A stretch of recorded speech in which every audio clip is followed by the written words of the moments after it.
आज हम करेंगे question number 28, science class 9th CBSE sample paper. Drive an expression for the potential energy of the body. कह रहा है कि पोटेंशियल एनर्जी किसी भी बॉडी की, किसी भी ऑब्जेक्ट की कितनी होती है, उसमें पोटेंशियल एनर्जी, वो हमने फॉर्मूला ड्राइव करना है कि mgh का फॉर्मूला कैसे ड्राइव किया जाता है। And calculate the potential energy of the body of mass 10 kilogram at a height of 10 metre. किसी बॉडी में, ऑब्जेक्ट में पोटेंशियल एनर्जी कितनी होगी अगर उसका मास 10 किलोग्राम है 10 मीटर की हाइट पर। तो सबसे पहले हम पोटेंशियल एनर्जी का फॉर्मूला ड्राइव करेंगे। हमने क्या ले लिया, एक ऑब्जेक्ट ले लिया और ये ऑब्जेक्ट किसी हाइट पर है और ये हाइट ऑब्जेक्ट की क्या है, यहां से लेके यहां तक, ये h है। ये जो ऑब्जेक्ट है इसका मास m है और ये ऑब्जेक्ट किसी हाइट पर है, तो इसका मतलब इसके ऊपर ग्रेविटेशनल फोर्स लग रहा है। जो ग्रेविटेशनल फोर्स लग रहा है वो किधर की तरफ खींचने की लग रहा है, नीचे की तरफ आ रहा है। और जो ग्रेविटेशनल फोर्स है जो इस ऑब्जेक्ट के ऊपर लग रहा है वो क्या होगा, इसके वेट के बराबर। क्या होगा, इसके वेट के बराबर। तो ये क्या हो जाएगा, इसके ऊपर एक फोर्स लग रहा है जो इसके वेट के बराबर होगा। तो हम ये कहेंगे if m is the mass, m is mass of an object और h is the height of object,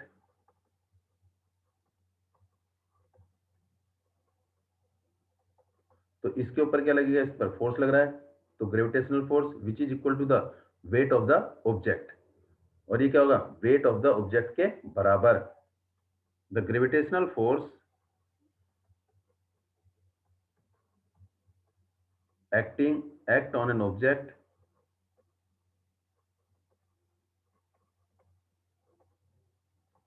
which is equal to, which is the weight of an object, जो क्या होगा, ऑब्जेक्ट के वेट के बराबर होगा। और वो मेरा क्या होगा, ग्रेविटेशनल फोर्स, ग्रेविटेशनल फोर्स। और वो क्या होगा, F is equal to M G, जिसे हम क्या लिखते हैं, एक तरह से वेट भी लिखते हैं, W। तो इसका मतलब एनर्जी या work done, energy is equal to work done. और वर्क डन क्या है, फोर्स इनटू डिस्प्लेसमेंट। और यहाँ डिस्प्लेसमेंट क्या है, हाइट है। तो फोर्स क्या है, m इंटू जी, और हाइट क्या है हमारे पास, h। तो इसका मतलब ये एनर्जी क्या है, एनर्जी, और कौन सी, PE, पोटेंशियल एनर्जी। क्यों, क्योंकि किसी हाइट की वजह से जो एनर्जी होती है ऑब्जेक्ट के अंदर वो क्या कहलाती है, पोटेंशियल एनर्जी। लेकिन यहाँ पर इसको क्या बोलेंगे, एट ए हाइट, इसका मतलब ग्रेविटेशनल पोटेंशियल एनर्जी भी इसको बोलते हैं। तो m is the mass of object, g is acceleration due to gravity, h is the height of object. उसके बाद कह रहा है कि calculate the potential energy of the object, potential energy निकालनी है। Pe is equal to question mark, m is mass of object, वो कितना है, 10 kilogram, h is the height of object 10 metre, और g क्या दे रखा है हमारे को, 9.8 मीटर पर सेकेंड स्क्वायर, और हम 10 भी ले सकते हैं। तो पोटेंशियल एनर्जी का फॉर्मूला होता है mgh। m मेरे पास 10, g मेरे पास 9.8 और h मेरे पास 10, मल्टीप्लाई करेंगे तो क्या आएगा, 980, और ये क्या आ जाएगा आपका न्यू, ये आएगा जूल आ जाएगा। क्या आ जाएगा ये, जूल। तो इसका मतलब 980, 980 पोटेंशियल एनर्जी। अगर कोई ऑब्जेक्ट जिसका मास 10 किलोग्राम है और 10 मीटर की हाइट पर वो है, तो उसके अंदर जो एनर्जी होगी वो 980 जूल एनर्जी होगी। क्वेश्चन नंबर 29 क्या कह रहे हैं, अब ये देखते हैं 29। अ सिल्वर ऑर्नामेंट, एक सिल्वर ऑर्नामेंट है जिसका मास m ग्राम है। इसका मतलब mass of silver, mass of silver ये हमें गिवन है, mass of silver is equal to m gram. ये हमारे पास क्या है, गिवन है। Given mass of the silver is polished with gold equivalent to 1% of the mass of the silver. उस सिल्वर ऑर्नामेंट के ऊपर, आभूषण के ऊपर गोल्ड की प्लेटिंग की गई है, गोल्ड की पॉलिश की गई है, और उस गोल्ड का मास जो है सिल्वर के मास का 1% है। तो इसका मतलब mass of gold, mass of gold क्या होगा 1% ऑफ किसका, मास of silver, 1% of mass of silver. और ये भी क्या है हमें गिवन है, क्या है हमें गिवन मास ऑफ गोल्ड, और ये क्या है गिवन मास ऑफ सिल्वर।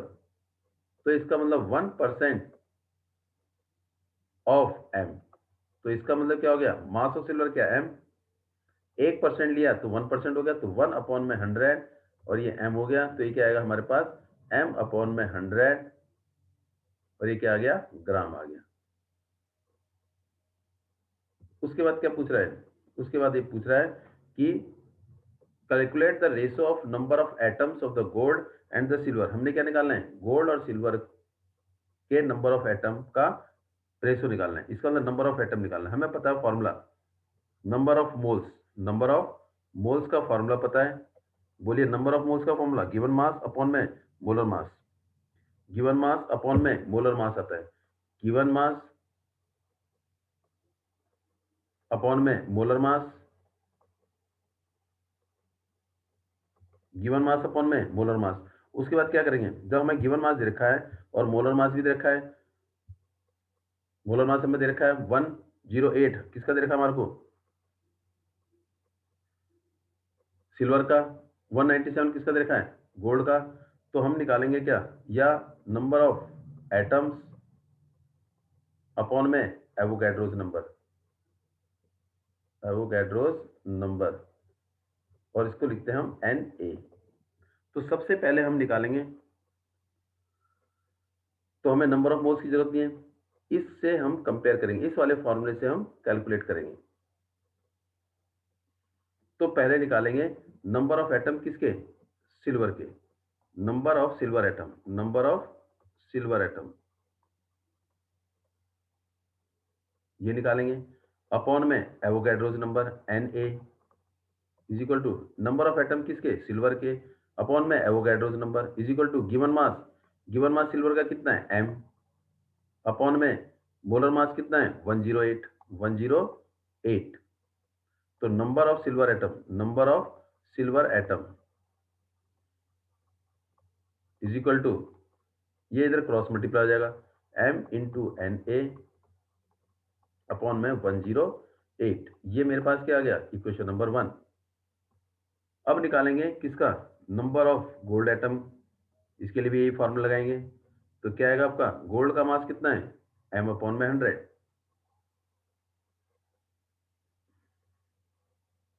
इसके बाद लिखेंगे वही सेम फॉर्मूला, क्या number of gold atom, number of gold atom upon में N A means Avogadro's number is equal to given mass of किसका गोल्ड का, कितना दे रखा है m/100, m/100, फिर डिवाइडेड एवोगैड्रोस नंबर, नहीं मोलर मास, मोलर मास कितना है अपॉन में मोलर मास 197। यहां से नंबर ऑफ गोल्ड एटम निकल जाएगा, number of gold atom is equal to m upon में, इसमें हम फॉर्मूला लगा देंगे, क्या आएगा m/100 इंटू में 197,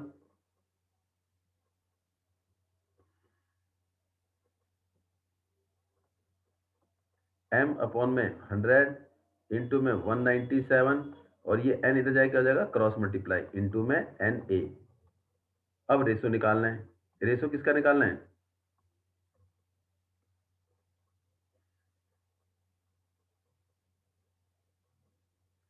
ये सारे क्वेश्चन किसके हैं, सैंपल पेपर सीबीएसई 2021 में पूछे गए हैं। तो इसमें लिखा है number of ratio of number of atom gold के और सिल्वर के ऑर्नामेंट के रेशो। तो रेशो किसका, number of gold atom, number of atom of gold, number of atom of gold है बेटे, number of atoms of, number of gold atom लिखते हैं, number of atom of gold, number of atoms of gold upon में number of atoms of किसके silver के। तो बेटे gold का क्या है, ये दे रखा हमारे को गोल्ड का, ये लिख देंगे, क्या लिखेंगे m इंटू में एन ए अपॉन में 100 इंटू में 197 डिवाइडेड बाई ये आ जाएगा ये वाला m अपॉन में 108 इंटू में Na इज इक्वल टू ये क्या आएगा m इंटू Na अपॉन में 100 इंटू 197 मल्टीप्लाई 108 अपॉन में m इंटू में Na। ये Na से Na कट, m से m कट, तो बचा क्या 108 अपॉन में 100 इंटू 197।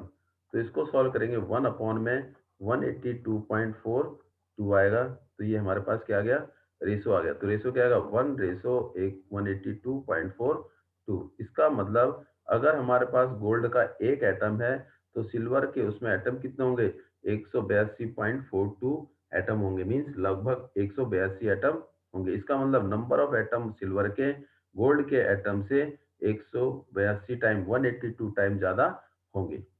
क्या निकाला हमने सबसे पहले हमने मोल्स का फॉर्मूला लगाया, नंबर ऑफ गोल्ड क्या लगाया गिवन मास अपॉन में मोलर मास और इनटू में नंबर ऑफ एटम्स अपॉन में एवोगैड्रोस नंबर। इसमें से क्या निकाल दिया नंबर ऑफ एटम का निकाल दी value, number of silver atom की निकाल दी फॉर्मूले में पुट करके, नंबर ऑफ गोल्ड एटम निकाल दिया फॉर्मूले में पुट करके, दोनों को सॉल्व करके आ गया हमारे पास। How can we prevent the influenza, हम फ्लुएंजा को कैसे प्रिवेंट कर सकते हैं। फ्लुएंजा क्या एक तरह से बीमारी जो है हमारी क्या होती है वायरस की वजह से होती है, वायरल डिसीज इसे बोलते हैं, वायरल डिसीज जो हमारी किसी भी वायरस की वजह से होती है। Influenza is the only respiratory virus preventable by the vaccination. जो हमारी इन्फ्लुएंजा डिसीज है वो केवल हमारे हम जो है वैक्सीनेशन से ही प्रिवेंट कर सकते हैं। मीन्स जो वायरस से हमारी क्या नाम है कोई भी डिसीज होती है रेस्पिरेटरी वायरस, मतलब जो हमारी रेस्पिरेटरी सिस्टम पर इफेक्ट डालती है, हमारे रेस्पिरेशन हमारे सांस लेने में तकलीफ होती है, हमारे को ब्रीथिंग में प्रॉब्लम होती है। जैसे आपने कोविड 19 एक वायरस है जो हमारी रेस्पिरेटरी ऑर्गन पर इफेक्ट डालता है, वही सेम इन्फ्लुएंजा भी क्या है that will affect our the respiratory wire system पर इफेक्ट डालता है, और जिसे हम वैक्सीन से यूज कर सकते हैं by the process of vaccination. तो इसीलिए कोविड को भी क्या करा बेटा प्रिवेंट किया जाता है बेटा बाय यूजिंग द वैक्सीन। जब हम उसकी दवाई यूज करेंगे वैक्सीनेशन करेंगे तभी हम कोविड को या इन्फ्लुएंजा को हम प्रिवेंट कर सकते हैं। और ये क्या एक तरह से एयरबॉर्न डिसीज, ये जो बीमारी है ये हवा से फैलती है, और इसे रोकने के लिए हम प्रिवेंट करने के लिए जब तक वैक्सीनेशन नहीं होती तो wash hand bye washing with soap and water और यूज सैनिटाइजर। हम हाथ साबुन से पानी से बार बार हाथ धोएं और सैनिटाइजर अधिक से सैनिटाइजर से हम अपने हाथों को हाथों पर लगाएं, जिससे वो वायरस क्या होंगे उसका इफेक्ट क्या हो जाएगा कम हो जाएगा, या वो अफेक्टेड नहीं होंगे। और हमेशा cover the mouth with and nose with the tissue paper. हमें जो है क्या नाम है नोज को या कवर माउथ को टिश्यू पेपर से कवर करना चाहिए। व्हेन वी हैव कफ और स्नीज, जब हमें खांसी हो जुकाम हो या नोजिंग हो तो हमें टिश्यू पेपर यूज करना चाहिए। Don't touch your face with unwashed hand, अब मैं अपने हाथ अपने फेस को बगैर हाथ धोए अपने फेस को टच नहीं करना चाहिए, मीन बार बार हमने अपने फेस पर हाथ नहीं लगाना है। क्यों, क्योंकि ये सबसे आसान तरीका है कि जर्म्स हमारे बॉडी में एंटर कर जाते हैं। अगर हम क्या नाम है अगर हम बगैर वॉश हाथ को या बार बार हाथ को फेस पर लगाएंगे या बगैर वॉश हैंड वॉश के हम फेस पर हाथ को लगाएंगे तो इसका मतलब वो क्या होगा डिसीज फैलने के जर्म्स फैलने के ज्यादा चांस है। और हमें हमेशा पेशेंट से दूर रहना चाहिए, जिसे हम क्या बोलते हैं आजकल isolation. Question number 31, which electronic configuration is wrong and why. इनमें से कौन सी कॉन्फ़िगरेशन गलत है और क्यों है। हमें के एल एम और ये एन ये नंबर ऑफ सेल हैं, तो हमें जो फॉर्मूला है वो क्या कहता है 2n² के हिसाब से हम नंबर ऑफ इलेक्ट्रॉन को एकोमोडेट करते हैं। अगर नंबर ऑफ सेल क्या है 1, अगर n 1 है, n 1 का मतलब क्या है नंबर ऑफ सेल क्या हो जाएगा k, पहला सेल हो जाएगा, number of shell is first shell, तो नंबर ऑफ सेल इज 1। तो क्या आएगा इसमें मैक्सिमम इलेक्ट्रॉन कितने होंगे दो, कैसे 2 इंटू 1 की पावर 2, तो 1 की पावर 2 1, 1 को 2 से मल्टीप्लाई करेंगे तो क्या आ जाएगा 2 आ जाएगा। तो इसमें दो इलेक्ट्रॉन होते हैं। अगर n क्या है मेरे पास दो, तो क्या आएगा 2 और 2 की पावर 2, 2 की पावर 2 4, 4 को 2 से मल्टीप्लाई 8 आ गया। तो 13 में क्या बनते हैं, अब ये 18 होंगे लेकिन 18 इसमें गिवन नहीं है। लेकिन सेकंड जो बताया था लॉ, सेकंड पोस्टुलेट क्या था इसमें, सेकंड जो रूल था, सेकंड रूल ये था कि maximum number of electron can be accommodated in a shell. Shell में मैक्सिमम इलेक्ट्रॉन हम 8 भी अकोमोडेट कर सकते हैं। इसका मतलब इसमें 8 अकोमोडेट करेंगे, अगले में जो है हमारे कितने जाएंगे, बचे हुए अगले में जाएंगे। तो इसका मतलब ये वाला हमारा क्या है, गलत है, क्योंकि तीसरे सेल में मैक्सिमम नंबर ऑफ इलेक्ट्रॉन हम 8 अकोमोडेट करेंगे, ना कि 9। तो 8 है, तो इसका मतलब यहाँ पर 2 होगा। तो इसका मतलब कौन सा गलत है हमारा, third is wrong, C is wrong, क्योंकि 9 हमारे मैक्सिमम नंबर हम अकोमोडेट नहीं कर सकते हैं। Maximum number of electron in a shell में कितने अकोमोडेट करते हैं, 8 करते हैं। क्या करते हैं, 8। इसलिए हमारा सी आंसर गलत है। Describe the microscopic structure of the cell. Cell का जो माइक्रोस्कोपिक सबसे छोटा, छोटे से छोटा स्ट्रक्चर सेल के बारे में क्या है। जो सेल हमारा डिस्कवर्ड हुआ था, वो किससे डिस्कवर्ड हुआ था, रॉबर्ट हुक ने कॉर्क के थ्रू इसको डिस्कवर्ड किया था। उसने बार्क ऑफ ट्री से सेलुलोज लिया था, और उसको किसमें चेक किया, अपने ही बनाए हुए माइक्रोस्कोप से, प्रिवेटिव माइक्रोस्कोप के नीचे से उसको ऑब्जर्व किया। They were composed of box like compartment, और उसमें क्या था, छोटे छोटे बॉक्स, कंपार्टमेंट बॉक्स बने हुए थे, और फॉर्मिंग ए हनीकम स्ट्रक्चर, और एक किसकी तरह, मधुमक्खी के जाल की छत्ते की तरह वो स्ट्रक्चर बना हुआ था। वो जो छोटे छोटे गैप थे, होल थे, उन्हीं गैप या होल को क्या क्या कहा गया था, कि उन्हीं को नाम दिया गया था, सेल का नाम दिया गया था। और उस सेल के अंदर छोटे छोटे क्या है, सेल ऑर्गेनेल, जैसे ये सेल का स्ट्रक्चर है, और इसके अंदर क्या है, छोटे छोटे सेल ऑर्गेनेला है। और ये जो सेल ऑर्गेनेला है, ये किस में प्रेजेंट होते हैं, सेल मेम्ब्रेन और न्यूक्लियस के बीच में। सेल मेम्ब्रेन और न्यूक्लियस के बीच के रीजन को हम साइटोप्लाज्म बोलते हैं। क्या बोलते हैं, साइटोप्लाज्म। और इस साइटोप्लाज्म में ही छोटे छोटे क्या होते हैं, सेल ऑर्गेनिलाज होते हैं। और cell organelles they perform the specific function, वो क्या करते हैं, स्पेसिफिक एक पर्टिकुलर काम करते हैं। और ये जो सेल साइटोप्लाज्म है, ये क्या है, ये हमारा क्या है, फ्लूइड लाइक स्ट्रक्चर है। और न्यूक्लियस और सेल मेम्ब्रेन के बीच में फ्लूइड लाइक स्ट्रक्चर है, जिसमें सेल ऑर्गेनिला होते हैं। और सेल ऑर्गेनिला किस में बाउंडेड होते हैं, मीन्स साइटोप्लाज्म में। और सबसे छोटा सेंट्रल पार्ट होता है वो न्यूक्लियस होता है। The smaller in size, these are smaller in size and bounded by the plasma membrane. तो इसका मतलब जो सेल ऑर्गेनिला है, वो प्लाज्मा मेम्ब्रेन उनको क्या करता है, बाउंड करके रखता है। मीन्स मेम्ब्रेन सेल से बाहर नहीं जाने देता। तो हम ये कह सकते हैं कि सेल ऑर्गेनिला न्यूक्लियस और प्लाज्मा मेम्ब्रेन के बीच में पाए जाते हैं। और ये हमारा अगला क्वेश्चन है, give an example of a body when which may be appeared to be moving for one person and stationary for the other। क्या ऐसा कोई एग्जांपल है कि कोई ऑब्जेक्ट किसी एक पर्सन के लिए ऐसा लगे कि वो चल रही है, और किसी दूसरे पर्सन के लिए लगे कि वो स्टेशनरी है। हाँ, ऐसा है। अब ये जो बस है, बस क्या है, is motion. The bus is in motion. बस किसमें है, मोशन में। मोशन मीन चल रही है, बस चल रही है। लेकिन अगर कोई व्यक्ति, अगर कोई पर्सन, ये पर्सन इस बस को वॉच कर रहा है, तो ये बस इस पर्सन के रेस्पेक्ट में मोशन में, इस पर्सन के रेस्पेक्ट में मोशन है। लेकिन इस बस के अंदर जो पैसेंजर बैठे हैं, जो सवारी बैठी है, वो क्या है, इस अगर पर्सन को देखेंगे, तो ये पर्सन क्या होगा, मोशन में होगा। ऐसा लगेगा कि ये पीछे की तरफ जा रहा है। तो इस बस के में जो पैसेंजर हैं, पैसेंजर के रेस्पेक्ट में ये पर्सन किस में होगा, मोशन में होगा। लेकिन जो पैसेंजर बस के अंदर बैठे हैं, वो एक दूसरे के रेस्पेक्ट में क्या है, रेस्ट पर है। तो उसमें ये बोला है, when a bus pass someone standing on the walk side. अगर कोई बस पास हो रही है और साइड में कोई खड़ा है, तो it is momentary block that the person view the object is cross the street. This help outside the object detect the bus is in motion. ये बस इस ऑब्जर्वर के रेस्पेक्ट में मोशन में है, और इस बस के रेस्पेक्ट में जो अंदर पैसेंजर है, पैसेंजर के रेस्पेक्ट में ये पर्सन कौन है, मोशन में, but is it at rest. ऐसी यहाँ पर क्या कर रहा है, अब इस बस के अंदर बहुत सारे बच्चे बच्चे खेल रहे हैं। बस मोशन में है, लेकिन the child inside the bus, ये एक दूसरे के रेस्पेक्ट में क्या है, दे आर इन रेस्ट।